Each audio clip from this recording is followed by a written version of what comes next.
The morning sun cast long shadows across the rugged Afghan mountains as Staff Sergeant Maria Santos adjusted her tactical vest one final time. She had been deployed for 8 months now, leading a small reconnaissance team deep in Taliban territory. Her team of 6 soldiers trusted her completely, though she sometimes wondered if she deserved that trust.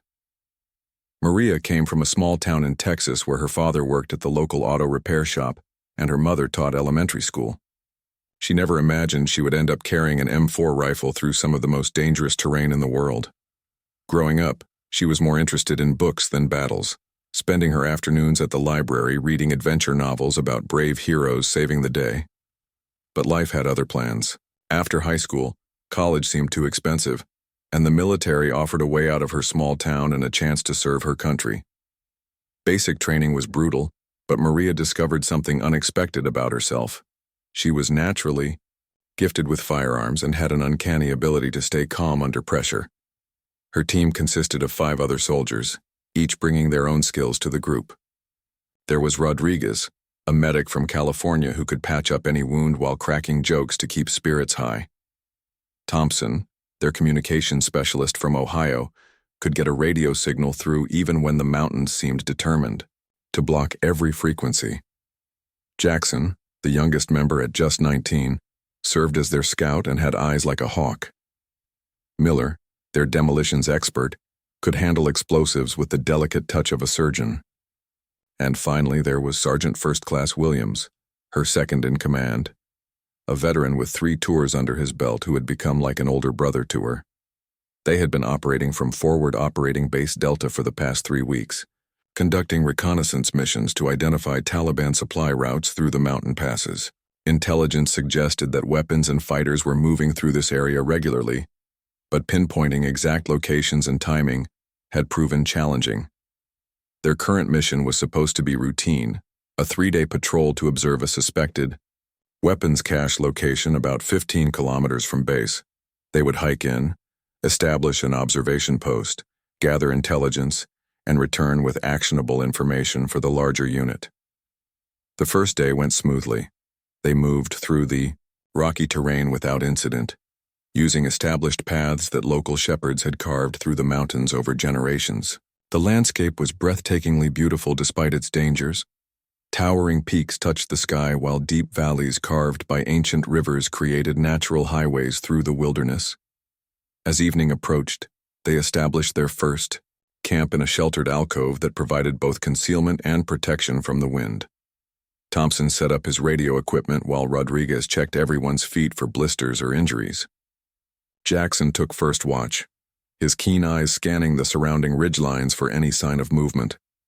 Maria studied their maps by red-filtered flashlight, plotting the next day's route and identifying potential hazards. She had learned early in her deployment that successful missions depended on careful planning and constant vigilance. The enemy knew these mountains far better than they did, having grown up among these peaks and valleys. During her watch shift in the early morning hours, Maria found herself thinking about home. Her younger sister had recently gotten married, and she had missed the wedding due to deployment. Her parents wrote regular letters, keeping her updated on all the small-town news that once seemed boring, but now felt precious and distant. The second day brought unexpected challenges. A sudden weather change rolled in thick clouds that reduced visibility to just a few meters. What should have been a 6-hour hike stretched into nearly 10 hours as they carefully navigated through the fog, relying heavily on GPS coordinates and Jackson's natural sense of direction. They reached their planned observation point just as the weather cleared in the late afternoon. The location offered an excellent view of the valley below, where intelligence reports suggested Taliban fighters were moving supplies. Williams helped Maria set up their spotting scope, while the others established defensive positions around their small perimeter. For the next 18 hours, they observed the valley in shifts, documenting every person, vehicle, and animal that moved through their field of view. The intelligence had been accurate. They spotted several groups of armed men moving through the area, some carrying what appeared to be weapon cases and ammunition boxes. Maria carefully documented everything in her log, noting times, numbers of individuals, direction of travel, and detailed descriptions of any equipment they could identify. This information would be crucial for planning future operations to disrupt the Taliban supply network. On the morning of the third day, as they prepared to begin their return journey to base, Jackson spotted something that made everyone freeze. A large group of Taliban fighters was moving up the mountain slope directly toward their position. Through the scope, Maria counted at least 20 armed men, far outnumbering their small reconnaissance team. Her mind raced through their options. They could try to remain hidden and let the fighters pass, but their position offered limited concealment. If the Taliban decided to investigate the area thoroughly, they could attempt to move to a different location, but doing so would expose them during daylight hours and might attract attention. Williams crawled over to her position and whispered, "Urgently, they're heading straight for us. We need to move now or we're going to have company we don't want." Maria looked through the scope again, studying the approaching fighters. They moved with purpose and seemed to know exactly where they were going. This wasn't a random patrol. Someone had either spotted them or received information about their presence. The weight of command settled heavily on her shoulders. 6 lives depended on her next decision, and she could feel the tension radiating from her team as they waited for her orders. In the distance, the Taliban fighters continued their steady advance up the mountainside, their weapons glinting in the morning sunlight. Time was running out, and Maria knew that whatever choice she made in the next few minutes would determine whether her team made it home alive or became another casualty statistic in this endless war. She took a deep breath, said a quick prayer, and began formulating a plan that would test every skill she had learned and every ounce of courage she possessed. Maria's hands moved quickly as she gathered her equipment, her mind calculating distances, terrain features, and possible escape routes.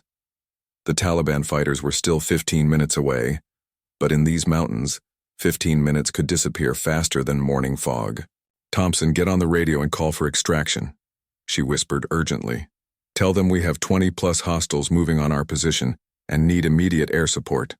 Thompson's fingers flew over his radio controls, but after several attempts, he shook his head grimly. "The mountains are blocking our signal again. I can't reach base."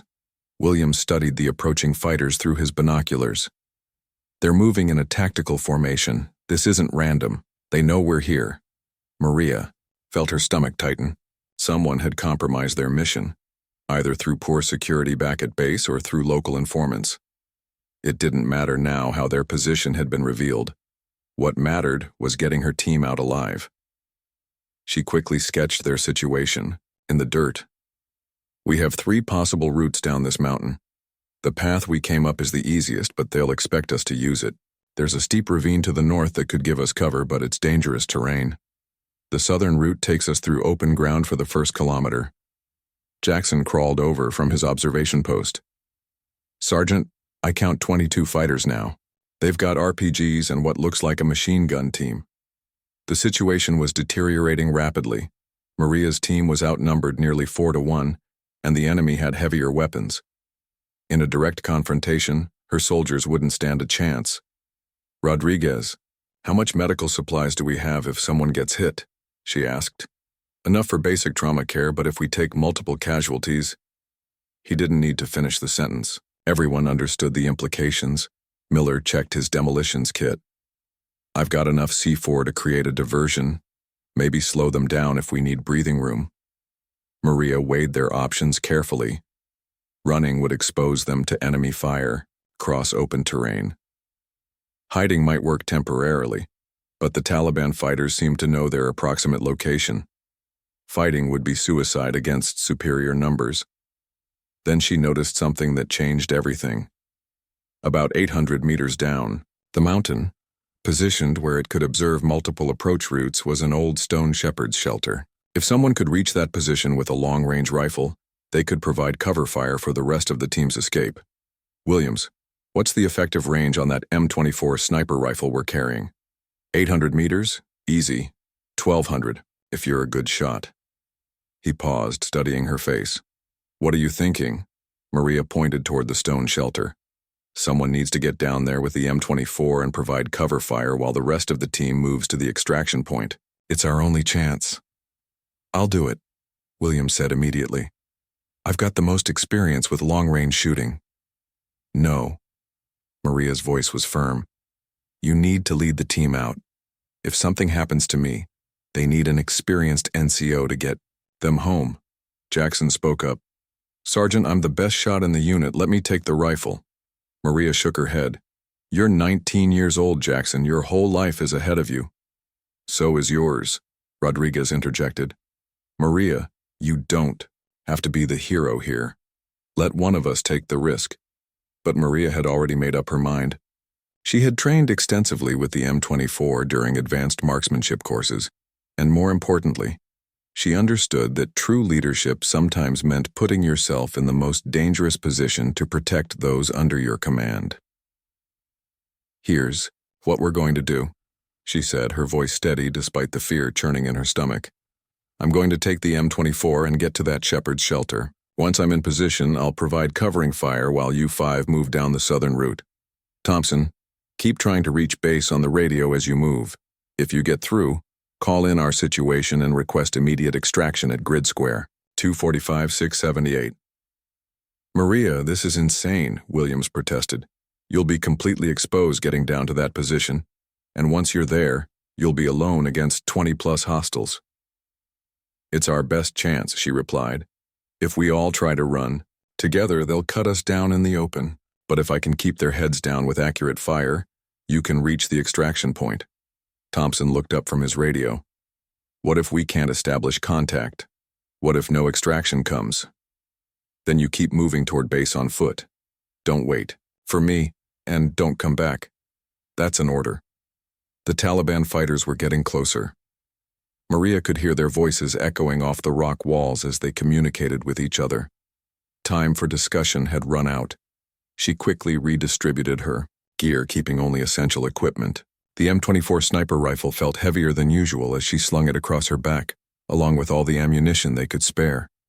Rodriguez pressed a small medical kit into her hands. "For when you catch up with us," he said with forced optimism. Maria looked at each of her soldiers, these men who had become her brothers over months of shared danger and hardship. Williams, with his steady presence and wealth of experience. Thompson, always reliable with communications and logistics. Rodriguez, whose medical skills and humor had saved them all more times than they could count. Miller, quiet and professional, who could make things explode with surgical precision. And Jackson, so young but already showing the makings of an excellent soldier. "Remember your training," she told them. "Move fast, stay low, and watch each other's backs. I'll be right behind you once I deal with our uninvited guests." Williams gripped her shoulder. "Maria, you better make it out of this. These guys need their sergeant." "Take care of them," she replied, "and tell my family I was thinking about them." The first shouts of the approaching Taliban fighters could now be heard clearly. Maria took one last look at her team, memorizing their faces, then began her descent toward the stone shelter that would either become her salvation or her tomb.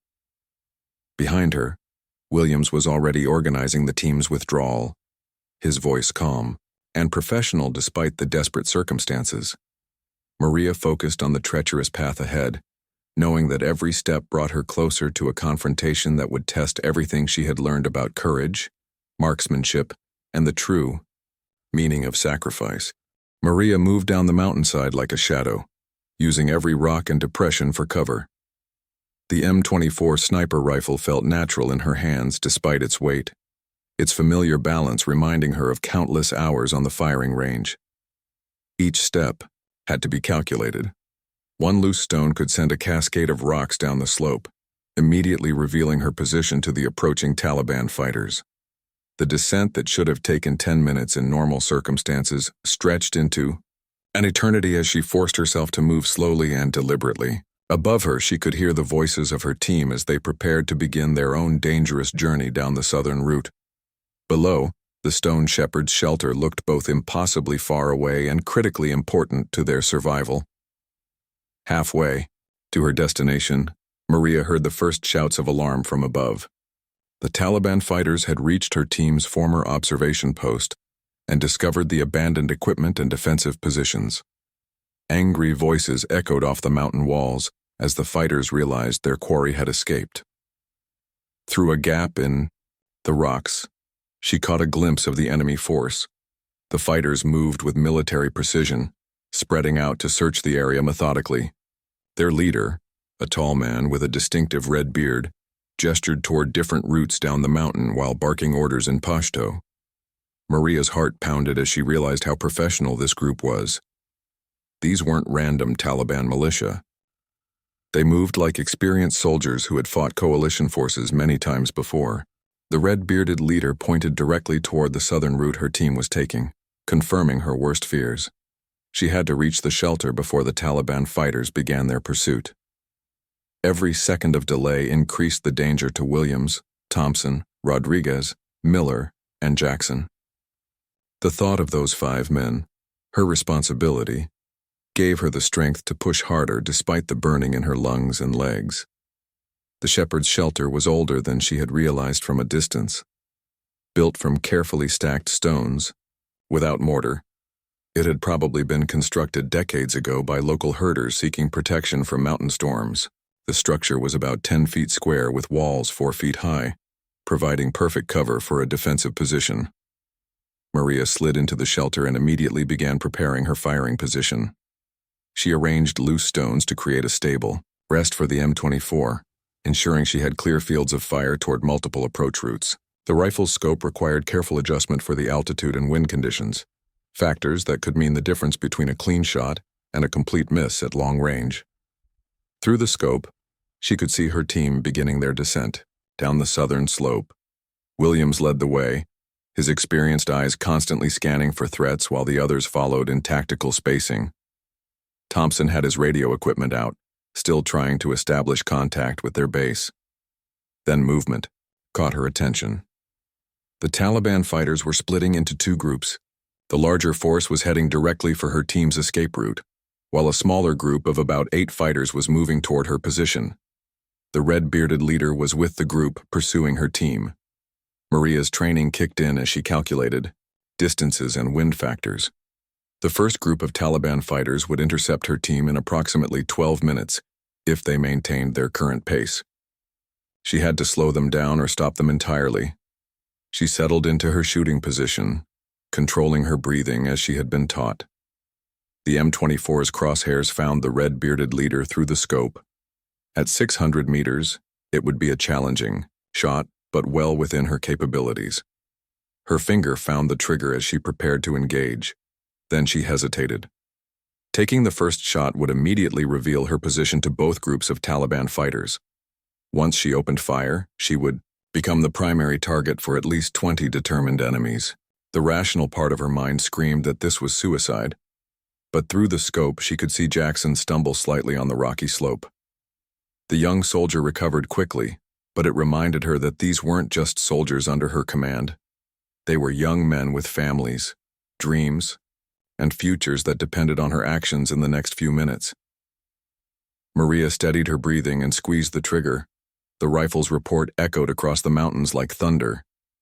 Through the scope, she saw the red-bearded leader spin and fall, struck center mass by the 7.62mm round. The other Taliban fighters immediately took cover, shouting in confusion and alarm. Without hesitation, Maria worked the rifle's bolt, chambering another round. The temporary confusion among the enemy fighters gave her a brief window to engage additional targets. She shifted her aim to a fighter carrying what appeared to be an RPG launcher. The second shot struck the RPG gunner in the shoulder, sending him tumbling behind a boulder. The rocket-propelled grenade launcher clattered down the rocky slope, temporarily removing that threat from the equation. Now the Taliban fighters knew exactly where the shots were coming from. Muzzle flashes erupted from positions across the mountainside as automatic weapons fire began raking her stone shelter. Bullets sparked off the rocks around her, sending chips of stone flying in all directions. Maria pressed herself against the shelter wall as the initial barrage passed overhead.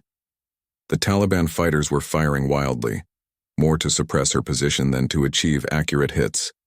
She used the opportunity to relocate to a different firing position within the shelter. Through a gap in the stones, she could see her team moving more rapidly now, spurred to greater speed by the sound of gunfire above them. Williams had them spread out in proper tactical formation, minimizing the damage any single enemy shot could inflict. But the Taliban fighters pursuing her team were also moving faster now, driven by the knowledge that their quarry was escaping. Maria realized she needed to engage that group before they got close enough to bring effective fire against her soldiers. She shifted her position and found a new target through the M24's scope. A Taliban fighter was moving from cover to cover, trying to get closer to her team's position. Maria led the target slightly, accounting for his movement, and fired. The shot caught the fighter as he emerged from behind a rock outcropping. He dropped immediately, and the other Taliban fighters in that group took cover, their advance temporarily halted by the accurate sniper fire. But Maria's position was becoming increasingly dangerous. The Taliban fighters who had been sent to deal with her were methodically working their way closer, using covering fire to advance from position to position. She could hear them calling to each other, coordinating their assault on her shelter. Burst of automatic weapons fire struck the stones directly in front of her, showering her with rock fragments. One piece of stone cut her cheek, drawing blood, but she ignored the wound and continued searching for targets through her scope. The mathematics of her situation were becoming clear. She had limited ammunition, faced overwhelming numbers, and was trapped in a fixed position. But every minute she kept the Taliban fighters focused on her was another minute for her team to reach safety. Maria chambered another round and continued the deadly game of cat and mouse that would determine whether her sacrifice would be remembered as the act that saved her team or merely delayed the inevitable. The Taliban fighters were getting closer. Maria could hear their boots scraping against rock as they advanced from position to position, using a coordinated bounding overwatch that showed their military training. Two would provide covering fire, while others moved, then switch roles as they methodically closed the distance to her shelter. Through her scope, she watched her team making good progress down the southern slope. They were now about 400 meters from her position and moving with the urgency that comes from hearing gunfire meant for someone you care about. Thompson was still trying to raise their base on the radio, his antenna extended as he searched for a clear signal through the mountain terrain. A bullet ricocheted off the stone wall next to Maria's head, close enough that she felt the wind from its passing. The Taliban fighters were getting more accurate as they closed the range. She shifted to a different firing position within the shelter, knowing that staying in one spot too long would be fatal. Through a gap in the stones, she spotted movement about 150 meters uphill. A Taliban fighter was trying to work his way around to her flank, probably hoping to get a clear shot at her from a different angle. Maria tracked him through her scope, waiting for him to expose himself enough for a clean shot. When he finally emerged from behind a boulder, rifle raised and ready to fire, Maria was waiting. The M24 barked once more, and the flanking fighter tumbled backward, his weapon clattering against the rocks as he fell. But the shot revealed her new position to the other fighters. Almost immediately, concentrated fire began striking the stones around her new location. The Taliban had learned from their fallen comrade's mistake and were now coordinating their fire more effectively. Maria counted her remaining ammunition. 7 rounds left in the rifle, plus 1 spare magazine. Against at least 15 remaining fighters, every shot would have to count. She couldn't afford to waste ammunition on suppressive fire or marginal targets. A voice called out in accented English from somewhere above her position. "American soldier, you are surrounded. Surrender now and you will not be harmed." Maria almost smiled despite her desperate situation. The Taliban fighters obviously didn't know they were dealing with a woman, and their promise of safe treatment was laughable. She had seen what happened to captured coalition soldiers. Death in battle was preferable to what they would do to a prisoner. Instead of answering, she used the distraction of their shouted offer to change positions again. As she moved, she caught sight of her team through a gap in the shelter wall. Williams was waving them toward a rock formation that would provide better cover. They were almost to the extraction point grid coordinates, but Maria also spotted something that made her blood run cold. A second group of Taliban fighters, ones she hadn't seen before, was moving to intercept her team from a different direction. There were at least 10 of them, and they were positioning themselves directly in the path Williams was taking toward the extraction point. Her team was walking into an ambush. Maria had to make a choice. She could continue engaging the fighters threatening her position, possibly surviving long enough for rescue, or she could shift her fire to protect her team from the ambush they couldn't see coming. Either choice was likely to be her last. The decision took less than a second. Maria turned her rifle toward the new threat and began acquiring targets. The first Taliban fighter in the ambush position was setting up what looked like a PKM machine gun on a bipod, positioning it to rake the area where her team would emerge from cover. Maria put her crosshairs on the machine gunner and squeezed the trigger. The heavy 7.62mm round struck the machine gunner center mass, spinning him away from his weapon. But the sound of her shot immediately alerted both groups of Taliban fighters to her new target priorities. The fighters who had been advancing on her position realized she was now focused elsewhere and began moving more aggressively. Maria worked the bolt action and acquired her next target, a fighter with an RPG who was taking aim at her team's position. The rocket-propelled grenade could kill or wound multiple soldiers with a single shot. She couldn't let him fire. Her second shot struck the RPG gunner in the chest, but as he fell, he triggered the weapon. The rocket streaked across the mountainside, detonating against a rock formation about 50 meters from Williams and the others. The explosion showered them with debris but caused no apparent injuries. Now both groups of Taliban fighters understood what was happening. The woman in the stone shelter was sacrificing her own safety to protect her escaping team. Voices called back and forth between the two groups as they coordinated a final assault on her position. Maria had 5 rounds left and could see at least 20 fighters closing in from multiple directions. The mathematics were simple and brutal. She couldn't possibly get them all, but maybe she could buy enough time for Williams to spot the ambush and react appropriately. Through her scope, she watched Williams suddenly freeze and hold up a closed fist, the hand signal for immediate halt. His experienced eyes had finally spotted the Taliban fighters positioned ahead of them. Maria's shots had disrupted the ambush enough to give him the warning he needed. Williams quickly moved his team to better cover and began returning fire with their M4 rifles. The range was long for assault rifles, but they were putting enough rounds downrange to keep the Taliban fighters' heads down. Then Maria heard the most beautiful sound in the world, the distinctive whop-whop-whop of helicopter rotors echoing off the mountain walls. Thompson had finally made radio contact and air support was arriving. She could see 2 Apache attack helicopters approaching fast and low, their weapon systems already orienting toward the Taliban positions. But the rescue might be coming too late for her. The Taliban fighters advancing on her shelter were now close enough that she could hear individual voices. They were calling to each other, coordinating the final rush that would overrun her position. Maria made her remaining shots count. 1 Taliban fighter fell as he tried to sprint between boulders. Another dropped when he exposed himself while throwing a grenade that exploded harmlessly against the shelter's outer wall. 3 rounds left. The Taliban fighters were now close enough that she could see their faces through her scope. Young men, probably fighting for causes they believed in just as she was. But belief wouldn't stop bullets, and Maria had a job to finish. The Apache helicopters opened fire, their 30mm chain guns raking the Taliban positions with devastating accuracy. The concentrated firepower scattered the remaining fighters, but several had gotten close enough to Maria's position that the helicopters couldn't engage them without risking her safety.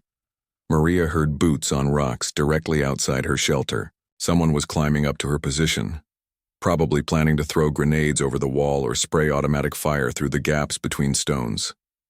She turned away from her scope and drew her sidearm, knowing the close-range fight that was coming would determine whether she lived to see her team safely extracted. Maria pressed her back against the stone wall, her pistol ready as footsteps grew closer to her shelter. The sound of the Apache helicopters was getting louder, but the remaining Taliban fighters near her position were in the helicopter's blind spot, too close for the pilots to engage without hitting her. A shadow fell across the gap between stones near her head. Someone was directly above her position, probably preparing to drop a grenade into the shelter. Maria held her breath, finger on the trigger of her M9 pistol, waiting for the right moment. The Taliban fighter appeared at the top of the wall, assault, rifle in hand, looking down into the shelter. Maria didn't hesitate. She put 2 rounds center mass and the fighter tumbled backward off the wall.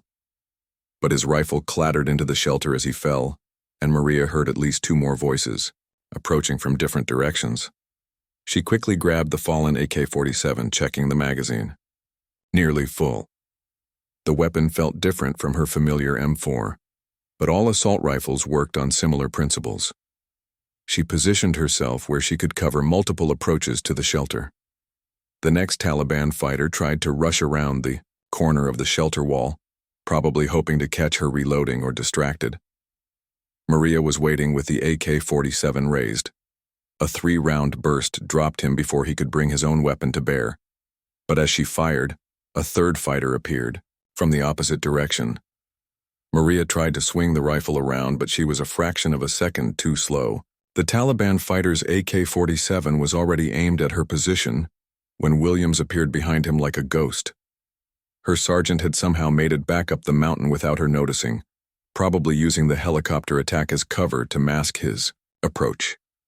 Williams put his knife between the Taliban fighter's shoulder blades before the man could fire, then quickly dragged the body out of sight. "I told you to keep the team moving toward extraction," Maria shouted over the noise of the helicopters. "And I told them to keep moving," Williams replied, sliding into the shelter beside her. "I came back for my sergeant." "You disobeyed a direct order. Court-martial me later. Right now we need to get out of here." Williams pointed toward the GI, approaching helicopters. The Apaches cleared most of them out, but there are still a few fighters up the mountain, and more will be coming once they hear the gunfire. Maria looked through the shelter wall toward the extraction point. She could see Thompson waving a signal panel to guide the incoming rescue helicopters, while Rodriguez, Miller, and Jackson provided security around a small landing zone. The first helicopter was already beginning its descent. "Can you move?" Williams asked, noting the blood on her face and hands from rock fragments. "I'm fine, just cuts and bruises." Maria gathered the M24 sniper rifle and her remaining gear. "How did you get back up here without the Taliban spotters seeing you?" Jackson spotted a goat trail that leads around the backside of this position. "Kid's got good eyes." Williams checked his rifle and prepared to move. "The extraction bird can only stay on the ground for about 60 seconds. We need to move fast." They left the stone shelter together, Williams leading the way down a narrow path that Maria hadn't noticed during her initial descent. The sound of helicopter rotors was deafening now as the first aircraft settled into the landing zone her team had secured. Behind them, Maria could hear voices calling in Pashto. The surviving Taliban fighters were regrouping and would probably attempt to shoot down the rescue helicopters if given the opportunity. Every second counted. The path was treacherous, carved into the mountainside by generations of goats seeking the shortest route between grazing areas. One wrong step would send them tumbling down a cliff face that dropped several hundred feet. But it was concealed from the Taliban positions and led directly toward the extraction point. Halfway down the path, Williams suddenly held up his fist in the halt signal. Through the rocks ahead, Maria could see movement. At least 3 Taliban fighters had positioned themselves between her team and the extraction point, probably hoping to prevent the rescue. "We need to clear them out," Williams whispered. "The helicopter can't take off with hostile fire coming from that position." Maria studied the enemy positions through her rifle scope. The Taliban fighters had good cover and clear fields of fire toward the landing zone. Taking them out would require careful shooting and perfect timing. "I'll take the one on the left," she whispered. "You get the center position, on my count." They settled into shooting positions, using the rocks for stability. Through her scope, Maria could see Thompson and the others crouched near the helicopter, waiting for her and Williams to arrive. The pilot was obviously getting nervous about staying on the ground too long. 3, 2, 1. Both rifles fired simultaneously. Maria's target dropped immediately, while Williams' shot caught his target in the shoulder, spinning him around but not putting him down completely. The third Taliban fighter immediately began firing toward their position, forcing them to take cover. "I'm moving," Williams said, already sliding down the rocky path toward a different firing position. "Keep his head down." Maria fired several shots toward the remaining Taliban position, not necessarily trying to hit him but forcing him to stay behind cover. She could hear Williams working his way around the fighter's flank, using the noise of the helicopters to mask his movement. A burst of automatic fire erupted from Williams' new position, followed by silence. When Maria looked through her scope, the last Taliban fighter was down. "Clear," Williams called out. Let's go. They covered the remaining distance to the extraction point in a running crouch, expecting enemy fire from other positions at any moment. But the Apache helicopters had done their job well, scattering or eliminating most of the Taliban force. Thompson grabbed Maria's arm as she reached the helicopter, helping her climb aboard, while Williams provided security. Rodriguez quickly checked her wounds while Miller and Jackson loaded their equipment and took defensive positions around the aircraft. "Everyone's accounted for," Williams shouted to the pilot over the noise of the rotors. "Get us out of here." The helicopter lifted off immediately, climbing rapidly to get out of small arms range. Through the open door, Maria could see more Taliban fighters emerging from concealment, too late to effectively engage the departing aircraft. As they gained altitude, the full scope of the battle became visible.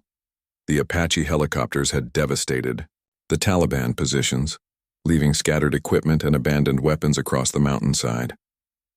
But Maria knew the fighters would regroup and continue their operations within days. Rodriguez finished treating her cuts and gave her a thumbs up. "Nothing serious. You'll have some interesting scars, but you'll live." Thompson leaned over and pressed something into her hand, a small American flag that he carried on every mission. "You earned this today, Sergeant." Jackson, barely able to contain his excitement despite the danger they had just escaped, kept shaking his head in amazement. "Sergeant, that was the most incredible shooting I've ever seen. You saved all our lives." Miller, typically quiet but clearly emotional, simply nodded his respect. "Thank you," he said simply. Williams settled in beside her as the helicopter headed toward base. "You know the Army's going to want to give you a medal for this." Maria looked out at the rugged Afghan mountains falling away below them. Somewhere down there, Taliban fighters were probably already planning their next operation. The war would continue, with or without her small contribution to it. "I wasn't trying to be a hero," she said quietly. "I was just trying to get my soldiers home." "Sometimes," Williams replied, "those are the same thing."